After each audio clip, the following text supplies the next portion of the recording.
خود کو اور افق کو جگائے رکھنا تھا۔ وہی الفاظ بار بار کسی غیر ارادی عمل کے طور پر دہراتی رہی۔ جانے کب اس دنیا سے، سردی، برف اور دھند کی اس دنیا سے دور چلی گئی، جہاں کوئی درد، کوئی تکلیف، کوئی خیال، کوئی ذہنی کشمکش، کوئی زمان اور مکان کی تفریق نہ تھی۔ وہ دنیا زمان و مکان کی قید سے آزاد تھی۔ وہاں مکمل خاموشی اور سکون تھا۔ وہ سو گئی تھی۔ پیر 22 اگست سن 2005۔ اس کے ذہن میں اندھیرا تھا۔ سماعتوں میں کوئی آواز مسلسل سنائی دے رہی تھی، مگر نگاہوں کے سامنے گہری تاریکی چھائی ہوئی تھی۔ کمر کے پیچھے برف کی دیوار وہ محسوس کر سکتی تھی۔ پھر اس کی آنکھوں سے تاریکی چھٹنے لگی اور گہرا نیلاہٹ بھرا اندھیرا ان میں بھرنے لگا۔ اس نے پلکیں جھکائیں، 1 دفعہ، 2 دفعہ، 3 دفعہ اور پھر کئی دفعہ۔ منظر قدرے واضح ہوا تھا۔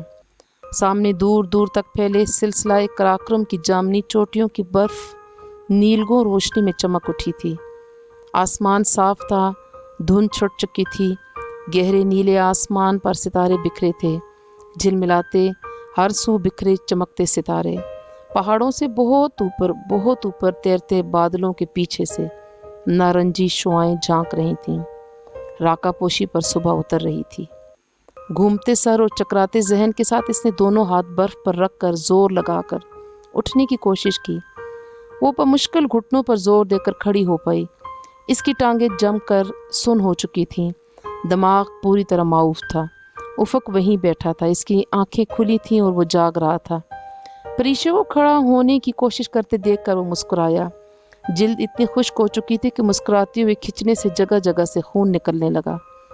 پریشے نے بے یقینی سے خود کو اور اسے دیکھا۔ وہ زندہ تھی، وہ اب تک مری نہیں تھی اور اب بھی شاید کسی کے پکارنے پر اٹھی تھی۔ کس نے پکارا تھا اسے؟ اس نے سامنے پھیلے پہاڑی سلسلے پر نگاہ دوڑائی۔ دور ان پہاڑوں کے درمیان سے آواز آ رہی تھی، برفانی طوفان کے چگاڑنے کی آواز، مگر وہ طوفان کی آواز نہیں تھی۔ وہ کوئی دھبا سا تھا جو ان کی جانب بڑھ رہا تھا۔ اس نے آنکھیں سکیڑ کر دیکھا۔ دھبا بڑا ہوتا جا رہا تھا، سبز رنگ، درمیان میں چمکتا چاند ستارہ۔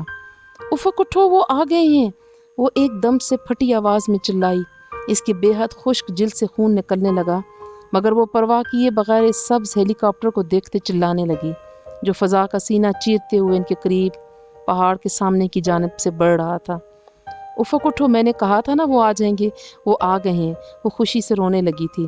وہ ہمیں چھوڑ کر نہیں گئے، دیکھو وہ سامنے آ گئے ہیں۔ وہ کھڑی تو تھی ہی، اب اس نے پوری قوت سے دونوں بازو ان کی جانب ہلائے بغیر منہ کے گرد ہاتھوں کا پیالہ بنا کر ان کو آواز دینے لگی، ہیلپ ہیلپ۔ وہ انہیں دونوں ہاتھوں کو ہلاتی اپنی جانب بلا رہی تھی۔ سبز ہیلی کاپٹر کی ایک جھلک نے اس میں جیسے نئی روح پھونکتی تھی۔ ہیلی کاپٹر بہت چھوٹا سا تھا۔ اس میں 2 سرمئی یونیفارم میں ملبوس پائلٹ بیٹھے تھے۔ ایک کے چہرے پر گلاسز تھے اور قدرے درمیانی عمر کے دکھائی دیتے تھے۔ وہ ہیلی کاپٹر اڑا رہے تھے۔ وہ جان گئی کہ وہ کرنل فاروق تھے۔ ان کا معاون پائلٹ نوجوان تھا اور اس کے چہرے پر گلاسز نہیں تھے۔ اس نے پریشے کو ہاتھ سے اپنی جانب آنے کا اشارہ کیا۔ چلو افق اٹھو۔ نکاحت کے باوجود اس نے افق کو کندھے سے پکڑ کر اٹھانا چاہا۔ تم جاؤ ان کے قریب، بدقت تمام وہ بولا۔